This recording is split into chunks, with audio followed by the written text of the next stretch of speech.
Now, welcome back to the programme. Damien, I really feel for the families without heating. It's really not fair in this day and age, but I think council housing should be temporary for families who fall in hard times after they give their life back on track. 5 or 10 years later, they should move out and let other families who fall in hard times move in until they sort out their lives. Damien, I'm listening incredulously to that person who was given a council house complaining about the condition of it. Yes, the council should be liable for major structural issues, but the tenants should be liable for everyday stuff like the rest of us. It's beyond ridiculous. That's from Eamon. Damien, let's get real here. I don't know boiler servicing was such a priority. My husband works full-time and part-time, and I part-time and have children. We have a boiler and can't afford to get our boiler serviced annually, trying to make ends meet. When our boiler or shower breaks, we have to find the money to repair them personally, normally with family loans. Last year we were waiting 3 days in the cold for a plumber to fit it out we had to pay for. Listening to those people, I'm actually here looking at mortgage payments go out with no hope of tackling arrears from when we were both out of work. We're wishing we were in a council house. And that's from Michelle. Damien, I'm a landlord in the private sector. We face rigorous inspections by the RTB, the Resident Tenancy Board, and council inspectors. We must have certs for boilers, electric periodic tests and much more. It appears that the council properties are they exempt for this? ? One rule for them, is it? I don't know, says this person. A different rule for others who enter the HAP. Let us know. Other people texting in as well. We're going to move on to something, I suppose, that'll warm the cockles of people's hearts. What do you think of that, Clodagh? Is that nice, huh? Clodagh Beresford Dunne. As poetry, some people will say, it's a hard thing to read when you're sitting in a cold house now. I know you have to be comfortable to read poetry in some respect, do you? Yeah, it helps, doesn't it? It helps. I suppose the hope would be that poetry might warm the cockles of your heart, as you say. Warm the soul. Mm. You're a Dungarvan poet. You were awarded the Clarissa Luard, I don't know if that's how you pronounce it, award in London in November. Personally selected for the award by the great Edna O'Brien. Firstly, congratulations. Thanks very much. And thank you very much for joining us. You're very welcome. It's great. It's great that you're in Dungarvan today because it's so much more convenient for me to be able to pop in. Yeah. So this is the first time you've done a big interview following the award. Yeah, that's right. Yeah. Tell me a little bit about yourself and tell our listeners, when did you start writing poetry? Oh God. Well, I've been writing all my life. Damien, people maybe in Dungarvan might know me. I was born and raised here, but my grandfather was the proprietor and editor of the Dungarvan Observer. So, I've been writing all my life because of that. It was just we grew up with writing. So I had my first Christmas story published in the Observer when I was 8 years old, which is a long time ago now. I think somewhere in my head I'm in my 20s, but I'm not, That was a long, long time ago, but it was around this time of the year. It was in the Christmas supplement, and I asked my grandfather if he'd publish one of my stories because I loved to write, and he said only if it's good enough. So he read it, and then he came back to me and he said, okay, I'll publish it. So I used to write in the supplement then for about 3 or 4 years. My father worked in the newspaper, the whole family did, so it was all part of the thing, and so that's when so the writing has started right from the start, from the beginning. Because that's important when there's other people in the family that are in a sphere of work that makes it tangible for you as a young person to say, I can actually be one of these people when I grow up. Because that's important, because you can have people that want to be writers, but they may not have writing in the background. So it becomes something that, I'd love to do that, but I really have to get a job as a plumber or something else first, and I might write in my spare time. Yeah, it's funny. But what you're saying is very true, actually. And I think it probably holds true to how we act out our adult lives in front of children. We don't realise that we're actually imbuing them with this sense of you could do what I'm doing, even though we mightn't realise it or the child mightn't realise it. And I think that's probably where work ethic comes from. So if a child sees a parent getting up every day, even if it's to go and look for a job, not necessarily to do a job, that in itself is teaching a child and instilling a child with an ethic that will carry through with them for life. Even things like school presence instead of absenteeism, that sort of thing. So what you're saying, yes, to go back to the line of can I do that job? I didn't realise that was the job that I should be doing. I went and I actually studied law. So, there was, but I was never as happy in law as I would have been writing. And did you actually practice for a little while? I did, yeah. I trained and practiced in Dublin for the bones of 10 years. So, so it was a whole, and law, some would say, is the complete opposite. It's the antithesis of writing, because it's rules. Not if you're Dickens. That's true. A lot of people move from law into writing. But the point is that both areas are the areas of wordsmithery. So you're using words to their maximum capacity all the time. Were you writing in your spare time? Were you writing at night time? Were you writing during lunch break or when you should have been studying about? Yeah, I was. I was always, maybe not in the way that one would imagine you'd be writing. I wasn't writing stories. I would be writing letters to, say, college friends of mine that we would have been in different parts of the country. This was pre-email, so they would regularly get letters from me. There's people in Dungarvan, if they were away, they would be getting letters. So there was writing, and there was all of this cathartic. Just, an exposition of what was going on in my life or in the town or wherever I was at the time. So that sort of writing was happening. The poetry probably started to come through in earnest after my children were born. So that would be my eldest child is 14. So it was around then that the poetry started to... I think it's because poetry is such a compressed form of literature, and that suited the compression of time. Special shout out to your family.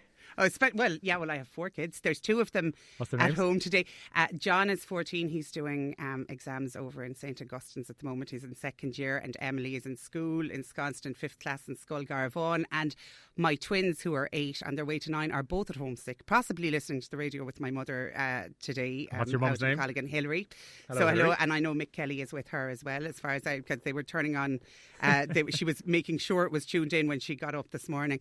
And so they're William and Charlotte. They're at home. And do family members read the poems, or do you read to them, or do they say, Mammy, I don't know if that's great, or like...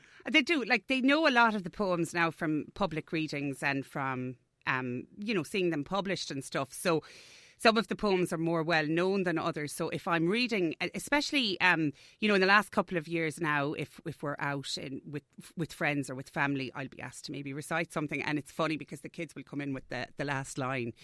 They'll know it. And often they would know a poem because I would be maybe practicing it in the car, drilling out the rhythm of it in a car. So, so they'll mishear things. I would write a lot about my emigrant brother, for example. And there was one night, and if I was doing the laundry or if I was doing the dishes, I could be reading the line to make sure the rhythm is right. And one night, my 11-year-old, a few years ago, said to me, I heard you talking about your ignorant brother. She had misheard emigrant, and it was quite funny. And now and again, I'll ask them to recite a poem that would be, that like, say, I would have said a lot, and they'll have different lines in it, but it will be all wrong, and they'll get to different lines, But in general, they're like most children; they couldn't give a damn what you're doing. So, why do you write? Why do you feel the need to write? Yeah, that's a funny question. And I mean, anybody who writes is asked that. It's just because you have to. You have no other choice to, really. There's a compulsion within you. I don't really know how to describe it. It's like, I suppose it's like some sort of a geyser, emerging from the soil, or an oil spring or something that it's just there, and you need to go with it, and you need to... I think poetry particularly is something that you're compelled to write, that you feel the need to write. And anybody who's writing poetry from a true place will tell you that they're woken up sometimes to write poetry, or it can arrest you at different times of the day. And I suppose the job of the person writing poetry is to recognise when the poem needs to be written, What's on your passport as occupation? Oh my God. There's, is it writer or is it poet? It's poet is a very, very huge word to use. That's a very small word, it's only 4 letters. But it's just so huge because it's up there with priest or something. It's like, sometimes when you'd call yourself a poet. Do you know what's on it, no? I don't. I'm sure I'm a lawyer on it, maybe. Lawyers yeah, too, I probably am. Yeah. Yeah, I don't. Be nice, but are you a full-time poet? Yes, but then I'm a full-time mother and a full-time housewife and a full-time try and keep the wolf from the door with anything you could do. So I'm like most people of my age. You're just trying to, unless, I mean, I envy friends of mine who have nice, solid positions, but when you're a poet, you can't do it, I suppose. You got 10,000 sterling for the award. I know, that was a very, very nice and welcome amount of money. My 14-year-old had it spent already. Well, he had it transferred into euro. You know, he did the conversion on his phone straight away. He was able to tell me, and then suddenly I was getting nice sort of brochures about things on offer in certain electrical departments around the county underneath my nose, saying, "Look at that monitor and look at that television," or so. Oh God, it was a very, very welcome amount of money, I can tell you. I want to talk, some text coming in. I want to talk about gun control. I want you to read a little bit of poetry for us in a second, right, okay? Hold on a sec. Now, welcome back. I am here with Clodagh Beresford Dunne, the Dungarvan poet stroke lawyer. If you're looking for a legal case or a lawyer case, we'll get that passport changed now. No. Don't come to me if you're looking for any legal representation. I can tell you I'm out of the system too long now. We're going to talk about the nature of poetry in a few minutes and a bit of a... You're going to read for me first. Yeah, I mean, I was wondering which poems to read. I suppose I took along just a few here this morning. One, it will speak for itself. Some people who would know my poetry will know this, but you were talking there during the break about poetry, people having a sort of an allergy to poetry, that it's seen as something that is not accessible really. And yeah, I hope that these might dispel that notion, because they're very... I have a brother who lives in Canberra. He's lived there for 14 years. He's my baby brother, even though he's about 38, 39 now. And yeah, these are some poems that allude what's to that. His name? Patrick. Hello, Patrick. Yeah. So he could... We'll tell him to tune into the podcast. Okay, so what are we going to read? This first one is called Skype. Sit in your night chair and walk the morning streets of Canberra. Your cold kitchen's silence is another hemisphere of warmth and chirping birds. With open laptop, your virtual brother will retreat indoors, passing an orange tree, disconnecting the fruit for you to see. At the end, it will be good night and good morning. Your winter lips will send a kiss by fingertips to those of summer, and your palm will touch the cheek of his flat screen face. So in terms of, there's a great saying that poetry is news that stays news. So a poem that you might read from Keats or Shelley or Shakespeare about the death of a dog will be equally as applicable to you if you've had a dog die as it was to them hundreds and hundreds of years ago. So that particular poem, Skype, became very important to me, even though it was published back in 2011. It became very important to me in 2015 because my father and mother were visiting my brother in Australia for Christmas at this time of the year. It actually popped up on my Facebook feed last night as a memory. But my father got very ill when he was in Australia. He ended up in hospital. He ended up dying over there. So last night, 4 years ago, that poem, because he was in a hospital in Canberra, and I found myself at my kitchen table touching a flat screen of an image of the hospital, which was something that you wouldn't ever think you'd find yourself doing. That poem became applicable again 4 or 5 years later. It was very odd. So then my father died on the 22nd of December in Canberra. He was brought home. He was repatriated and buried out in Clodagh. But the poem that was written in the wake of his death in 2017 was published in the Irish Times. And that is probably the poem I have to thank for Edna O'Brien. For my work being brought to her attention in the very first place, because that was the first poem. So do you want me to read that? That's called 7 Sugar Cubes. I was very grateful that went on to become the Irish Poem of the Year in 2017 at the Book Awards, at the Irish Book Awards. And I know a lot of people around the county and the town voted for this poem at the time. It begins with an epigraph that refers to a 1901 experiment in Massachusetts. This doctor called Dr. Duncan MacDougall was obsessed that the human soul had weight and was measurable. So he weighed patients before they died and weighed them afterwards and took all of the variables into consideration. And he concluded that there was this average deficit of 21 grams. Now, when I was writing the poem at the beginning, I remember being in McDonald's one night with the kids and holding 2 sachets of ketchup in my hand. If anybody cares to imagine what the human soul weighs, but about 2 sachets of ketchup, which isn't very poetic, is the weight of the human soul. It's about 22 grams. So 21 grams then is more or less 7 sugar cubes. So this poem is called 7 Sugar Cubes. When your mother phones to tell you that your father has died 10,000 miles away visiting your emigrant brother in a different hemisphere, in a different season, do you wonder if your father's soul will be forever left in summer? Do you grapple with the journey home of the body of a man you have known since you were a body in your mother's body? Does the news melt into you and cool to the image of his remains in a Tasmanian blackwood coffin, in the body of a crate, in the body of a plane? Or do you place the telephone receiver back on its cradle, take your car keys, drive the winter miles to your father's field, where you know his horses will run to the rattle like dice of 7 sugar cubes? So that's that poem. How long did it take you to make that? That poem started in July, the year after he died. So that started in 2016. And it was a very, very long poem to begin with, because it dealt a lot with the plunge of grief and the attempt to surge to the surface to get breath, especially with a sudden death or an unexpected death. That's what happens to people.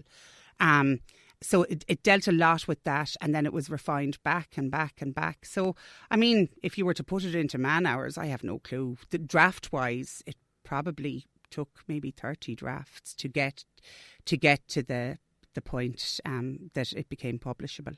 So, yeah, you're talking weeks, months. Months, yeah. And a poem has to gestate as well. It needs to sit and it needs to percolate. When you write a poem, it's very few poems. Some poems are written very fast and they come through, very fast. But the majority of them, they take this sort of incubation time. Yeats said that about his poetry. Some poems would come in an hour. You'd have something on the page, and others would take literally dragging the words out.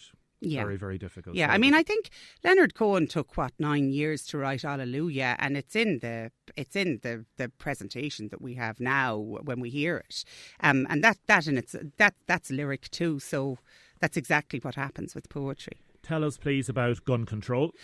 Gun control. Yes, I have a poem coming out in Poetry Magazine in Chicago in the January edition, which means it's probably hitting the doorsteps in America right now. And that poem is, that poem flabbergasts me because it was written in just after the 2017 Las Vegas shootings. I was cleaning the kitchen, listening to the news bulletins on the radio, and the man, if you recall, those Las Vegas shootings were where a man opened fire from a hotel. His name was Stephen Paddock, and he was an accountant who just, by the reports, just went mad. Had no previous record or anything like that up until that point. And I think that somebody was telling me recently that those Las Vegas shootings have they still have the highest tragic head count of gun crime in the States. But what struck me most about that report was that man's surname. His name was Paddock, and that would suggest in rural or agricultural terms that we should rein something in, that we should cordon it off and protect it properly. And I was thinking, my God, if the guns just hadn't been so easily accessible. Now, I know this is a universal debate that's going on, and we all know that in America there's a whole load of different political NRA sort of avaricious and mercenary aspects to that debate. But I was thinking, if basically the poem was crafted into a very simplistic parable about a man who took in a little pup from a storm, a stray pup, And he just didn't quite trust something about the pup's eyes, and it transpires as the poem goes on that the pup is actually a wolf. But because this man has taken the precaution of paddocking off his garden, there's no harm done by the time. So he notices things over the course of time, like the pup has a straight tail, and the pup has tufts of hair in its ears, and the pup is uncomfortable around all but one human. So all the things that determine whether a dog is a dog or a wolf, you know.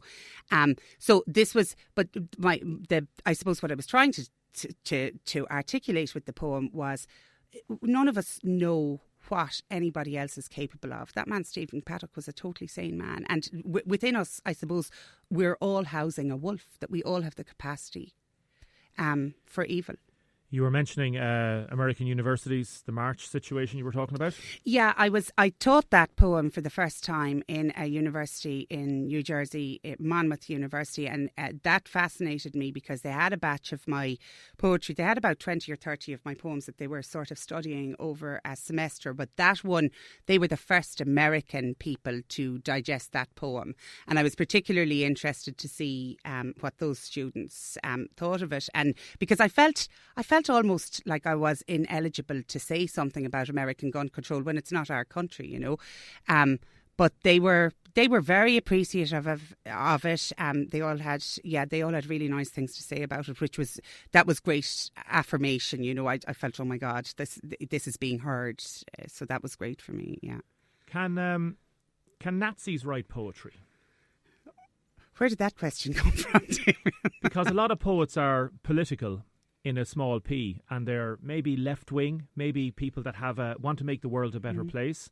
And we talk about the diminution of culture and how totalitarianism can get rid of free thinking.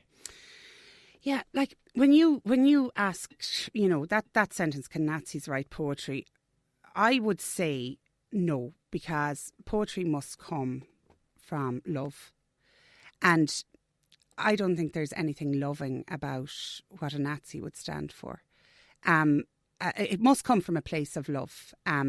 So they could try to write poetry to further their political cause, or they could try or to justify what they're doing. But there's nothing they could maybe write very effective poetry, and poetry that would be read and understood, and there possibly is there's a place for that, to explain the anger that they feel within them. Just sort of like, I suppose, Ted Hughes might have written about thistles to explain the rage that was in him. So in that sense, it might be a great societal,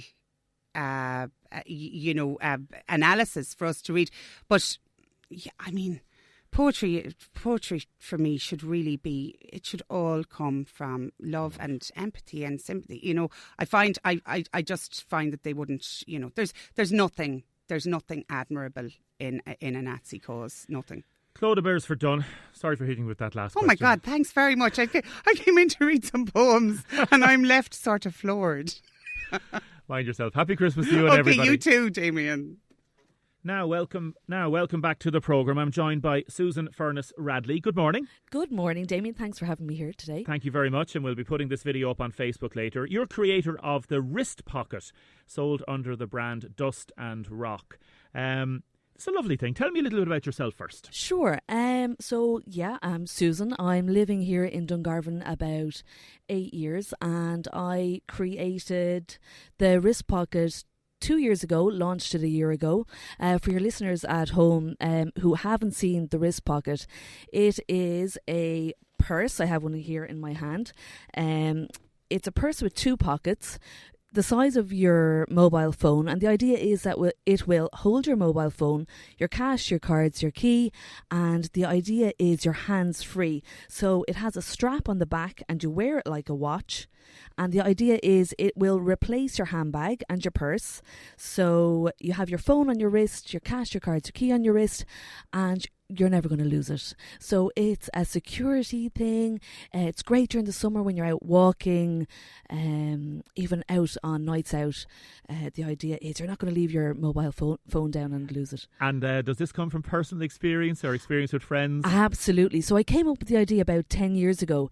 I was backpacking around South America, and the iPhone had just come out, and I found I was leaving my mobile phone and anything, valuable back in the hostel, and I was missing out a lot on taking photos. So when I came back to Ireland, I came up with a solution really to the problem, and I did a sewing class. I was absolutely brutal at it, so not much came of it. So 8 years later, I said, now's my chance to do something. And how do you go again? I met you last week at Kilmacthomas, and local enterprise office were helping and have helped in terms of ideas. How do you go from an idea to something tangible to manufacturing an actual product? Sure, yeah. So it certainly wasn't easy. All I had was an idea, and my background is I spent 10 years flying as a commercial pilot. So really I had no experience in business or design. So 2 years ago, as I said, all I had was an idea, packed in my job. I think most people thought I was a little crazy at the time, and I still think I am sometimes, but I haven't looked back. So I had the idea. I can honestly say, if you have an idea, don't go alone. There's so much help out there. The local enterprise office and SkillNet, both enterprises in Waterford, have been hugely helpful. So as soon as I left my job, within 3 weeks, I started a Start Your Own Business course with SkillNet, and that led me on to a year-long course called the Craft Academy, where I developed the product. I honed my business skills, which were really nil at the time. I learned so much, even from social media to finance, and I did lots of small courses through the local enterprise office. Again, social media, there are courses out there just for Facebook, Instagram, bookkeeping, all these practical skills for a small business. How is the product going? Fantastic. So I launched it exactly a year ago, just before Christmas last year, with a product called the Original Wrist Pocket, and that purse fits most phones. And then over the year, I learned that phones are getting a little bit larger. So 3 weeks ago, I launched a new version called the Wrist Pocket purse, which is slightly larger and has some different features, but again, it fits on the wrist, and the idea is that you'll be hands-free but keeping your valuables safe. It's perfect for moms. I'm a mom of 3 little boys, so when I'm out and about, hands-free is key. Chasing around 3 little boys. What's their names? I have Rex, who is 6 in Coolnessmere here in Dungarvan. Hunter, who's 4. He's also in preschool. And I have a little baby, River, who is 4 months old. River. Little River Radley. So hi to the boys. I know they're listening today. And so it's going well? It's going super well. And how much is it retailing for? Where can people get Okay. So the wrist pocket itself is €30, and you will find it at Liz Murray's Care Plus Pharmacy here in Dungarvan. And a big shout out to Liz, who has been so kind to me and gave me my first retail platform. And you'll also get it at www.dustandrock.ie. So I have two different versions retailing from €30 to €45. The perfect present for your mom, your sister, yourself. Lots of people buying them for themselves. A really, really practical present. It will be great during the summer when you're out and about walking or on your holidays. It's literally a pocket for your hand. And you obviously did a lot of research beforehand to make sure that it works, to make sure it's ergonomically perfect and all that. So it works really well. Absolutely. I've huge hand in developing it, and I work really closely with the people who make it. So I've had lots of different versions, lots of testing over 2 years. It's not something I entered into lightly, actually.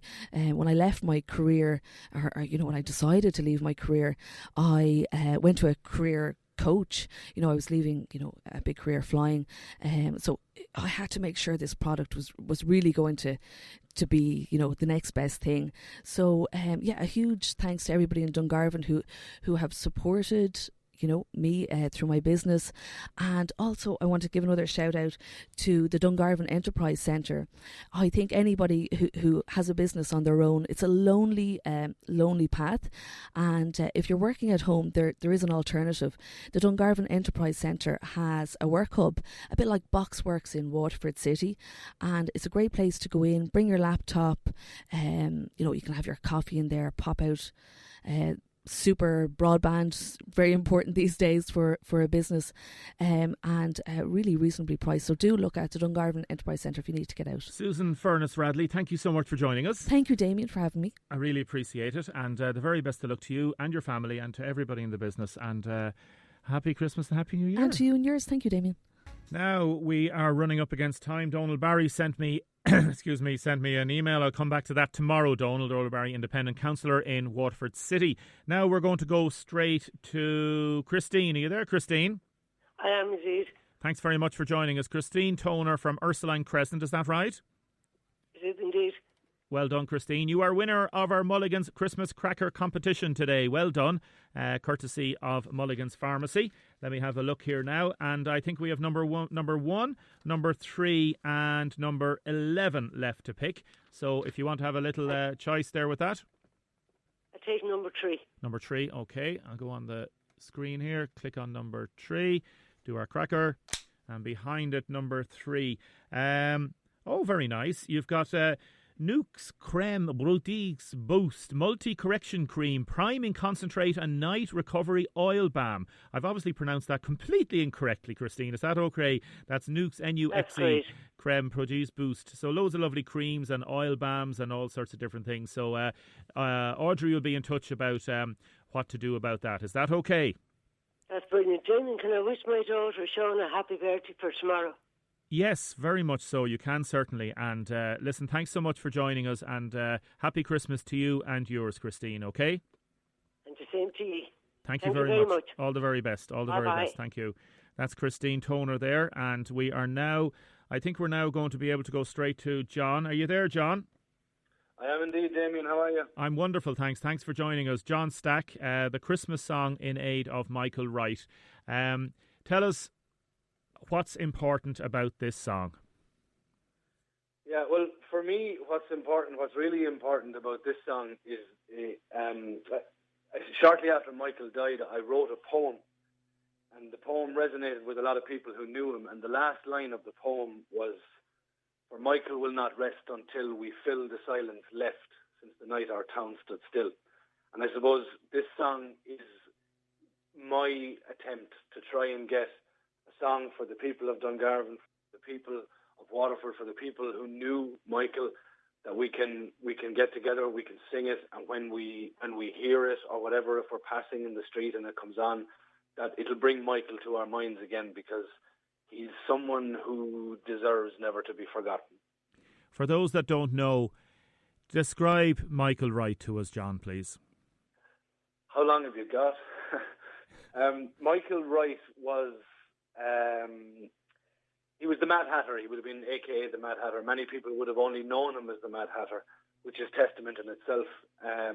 Michael was a street entertainer, a DJ, an all-round entertainer, really. And as I said before, Michael has forgotten more about how to entertain crowds than most people will ever know. He was a huge inspiration to lots of different artists across all genres, art, theatre, music, because at the end of the day, all we are trying to do is to entertain people through a different medium.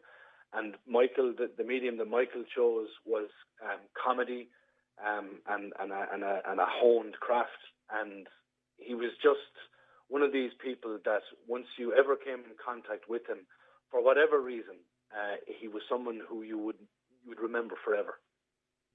He is going to be missed and is being missed this Christmas by so many, John, isn't he? He is, and it's the first Christmas, and it's all very well for us, but I mean there's there's a huge family there as well, and it's their first Christmas without him. But he's one of the few people I know that it's not just the family that are going to miss him this Christmas, because we've already seen the impact of his loss when we opened the Dungarvan Aglow Festival and he wasn't there. And while we had a lovely time and the kids loved it and all that, there was just a little piece missing, because Michael was synonymous with all of the events that go on in Dungarvan and Ring. He was a stalwart out of the RNLI fundraising days out in Ring, and all of these things he would have come in contact with so many people, and all of these people this Christmas, we're not going to get to see him this Christmas, which is, it's a pity, it's such a pity. But having said that, this song, I suppose, it's just our way that we can remember him if we all get together. Yeah, because Christmas is a time of heightened emotions, and it's a time of joy and celebration, and then it's also a time where you miss people and you think of people that are gone, and children that have absolutely daughters and sons who've lost their parents, or parents lost their children, or you lost your sister, your brother, whatever it is, There was a DJ in England two or 3 weeks ago who was trying to get the Fairy Tale of New York banned, because he said, kind of quote unquote loosely, that Christmas songs should be all about fluffy snow and reindeer, and that's not the reality for everybody. Everybody is missing somebody at Christmas.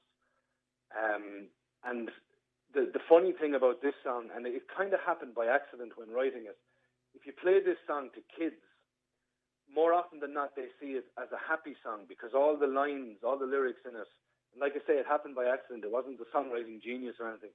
All the lyrics in it can be read both ways. They can be read the happy way, or parents or adults, as we get more cynical in life and different things happen to us. When we hear these lyrics, we tend to associate it as being a sad song. But I mean, I have 3 kids, and when they heard it first, they said, "Oh, that's it's a nice Christmas song." But adults hear it differently. Very much so. Well, what we're going to do, John, is we're going to play the song in full now in a minute. And what would you advise people to listen out for in the song? Is there any particular line that really kind of makes it for you, do you think? The thing about a song is everyone will take something different from it. Have a listen to it. Remember Michael when you do. It's available on Spotify and all of the music forums for anyone who wants to get a copy of it, iTunes and any of those things. I'd also like to direct people towards YouTube. If you type in Christmas in My Town, you'll see a lovely video that was done by local guy Mark Daly. He did it all off his own back, just offered to do the work. So it's really nice. It's really touching. Michael is in the video quite a lot, as you can imagine. And I suppose just one other shout out would be to the engineer, Ross Stack, who recorded and pushed all the buttons for me. So when you're listening to the song, first and foremost, think of Michael. Think of it as a song synonymous with Dungarvan, synonymous with Michael, and let's fill the silence that Michael left since he left us in January. Lovely thoughts, lovely words, lovely memories. John Stack, thanks very much for joining us this morning. Happy Christmas to you and yours. Thanks, Damien, and the best of luck and a happy Christmas with you. Thank you very much, John. We're going to play that song in a second. I'm going to play that now instead of the outro music. Firstly, I want to thank Julie for producing today. I want to thank everybody for your texts and comments. Jim has texted in, "I'm one of the lucky people today with heat in my home. I thank God for it. But I look at some councillors swanning around the town, waving at people, pruning themselves. There should be an emergency meeting called by the council this week to sort out this and make sure everybody in a council house has heating for Christmas. That would be a positive thing to do for people. But I can't see it happening. I want to wish everybody in WR a happy Christmas," says Jim. So, thanks everybody for your texts and comments. We'll come back to more tomorrow. We'll be dealing with the airport. We'll be dealing with the North Quays. Now I'm going to play out Christmas in My Town. This is by John Stack. Have a safe and happy day. Jeff is up next.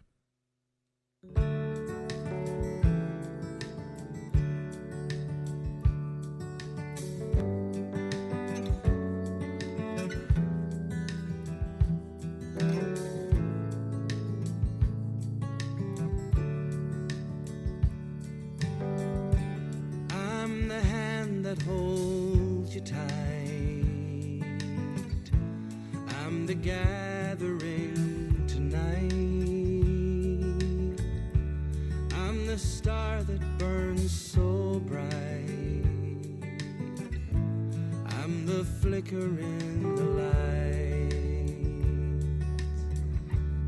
I'm the smile out of a frown. I'm the music all around. I'm the one who's looking down on Christmas time in my town. It's Christmas time in my town. Christmas time in my town. So ring the bells, sing hallelujah. It's Christmas time in my town. I'm the whisper in the trees. I'm the mystery in the breeze. I'm your Christmas memories. I'm the happiness in tears. I'm the wonder in their eyes. I'm the wrapping on toys. I'm the thought that flashes by. I'm the clown that made you cry. It's Christmas time in my town. Christmas time in my town. So ring the bells, sing hallelujah. It's Christmas time in my town.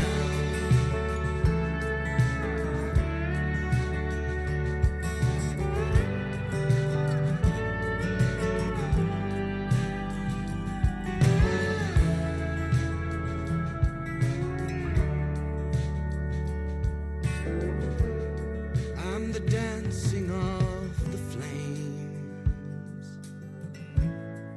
I'm the singing in the rain. I'm the chance in all the games. I'm the picture in the frames. I'm the face behind the mask. I'm the soul beneath the hat. But after all, I'm just a man.